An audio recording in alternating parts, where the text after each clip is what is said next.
Les saludo, mi nombre es Jenny Alejandra Rivera Rivera, soy estudiante de la Universidad Nacional Abierta y a Distancia del programa de Ingeniería Industrial.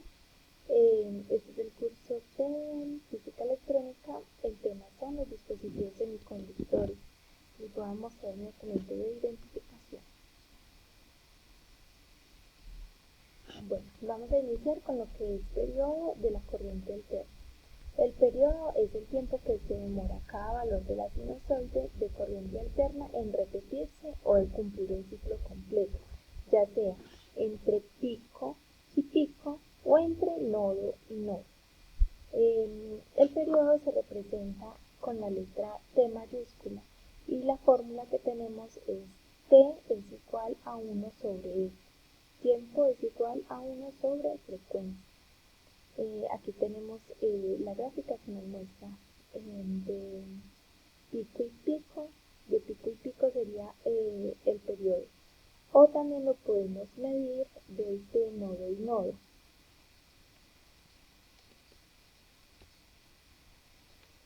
Aquí tenemos lo que es frecuencia de la corriente alterna. La frecuencia es el número de ciclos por segundo de una onda sinusoidal. Es la velocidad a la que la corriente cambia de sentido en un segundo. Esta es medida en hercios, se representa con la letra Hz. Es una unidad internacional de medida donde un hercio es igual a un ciclo por segundo. Esto se representa con la letra F minúscula y la fórmula es frecuencia es igual a 1 sobre tiempo. Así como lo podemos ver en esta gráfica, en un periodo de tiempo de un segundo sería un ciclo o un hercio. Aquí tenemos lo que es la fase de corriente alterna. La fase de corriente alterna se define como la fracción de un periodo o tiempo transcurrida desde que se inicia el último ciclo. Este es expresado en grados o en radianes. La amplitud de la corriente alterna se define como el valor de tensión instantáneo o el valor de pico a pico, es decir, la altura o distancia que tenga la forma de onda con respecto a la línea de 0 voltios o bien entre pico positivo y negativo, así como lo podemos observar aquí en esta figura. También es importante que tengamos en cuenta que si es positivo, que si la onda va hacia positivo, se denomina pico o cresta, y si la onda va hacia negativo, se denomina vientre o valle.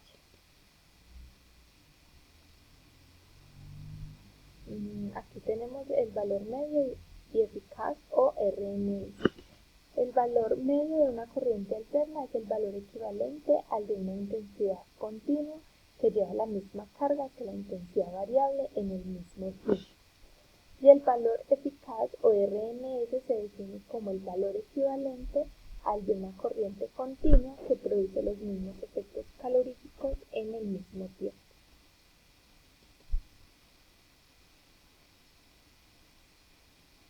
Aquí vamos a lo que es la zona Zener de un diodo.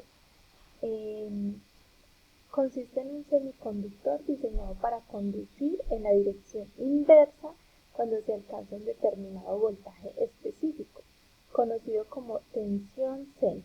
Una vez alcanzada la tensión Zener, los terminales del Zener no varían, permanecen constantes aunque aumente la tensión de alimentación. Aquí podemos ver un diodo Zener y aquí podemos ver el símbolo circuital diodo Zener. También es importante decir que el diodo Zener se utiliza como diodo polarizado en inversa para regular el voltaje.